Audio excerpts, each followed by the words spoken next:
Headline news जो सिंध खे सलाम। दानियाल सोलंकी जी रिपोर्ट मुताबिक़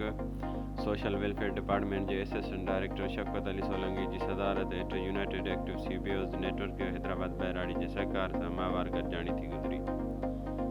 गॾिजाणी में तंज़ीमुनि जी माहवार प्रोग्रेस रिपोर्ट, नई तंज़ीमुनि जी रजिस्ट्रेशन कराइण जे मरहले में पेश ईंदड़ मसइलनि, उरड़ी ऐं रोबेला खां बचाव जी क़ौमी मुहिम खे सगारो बनाइण,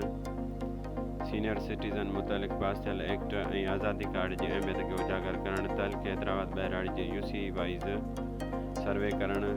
मुस्तक़बिल में बहिराड़ी जे माण्हुनि जी भलाई लाइ प्रोजेक्ट हलाइण ऐं तंज़ीमुनि जी तरबियत कराइण जहिड़नि नुक़्तनि ते ॻाल्हायो वियो।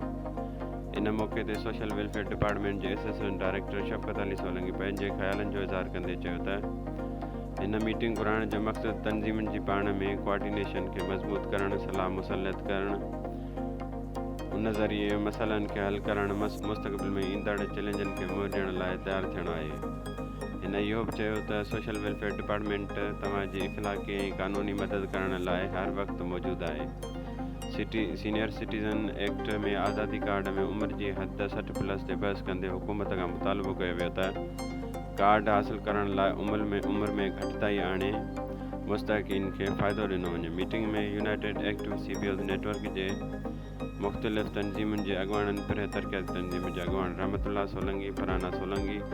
पीर मोहम्मद मुनारी, RDHR जे Maqbool Malha, legal aid society जे Zahid meso,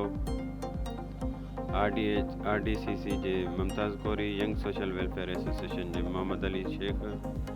great miners welfare organisation जे मोहम्मद यूसुफ सोलंकी, अख्तर सोलंकी, सिंध सुराण चैरिटेबल ऑर्गेनाइज़ेशन जी Shamim Solanki, Abdul Karim Solanki, Indus youth welfare association जे अब्दुल्ला विसर, voice of Indus welfare organisation जे Mustafa Malha, value of human being जे जुनेद कोसो, ख़िदमत ख़ल्क़ वेलफेयर एसोसिएशन जे मिठूमल मारवाड़ी, तरतीब रूरल डेवलपमेंट प्रोग्राम हैदराबाद जी फहमीदा जुणेजो, केसर परवीन, इंडस फ्लोरिकल्चर ऑर्गेनाइज़ेशन जे मजीद मल्हा ऐं ॿियनि शिरकत कई।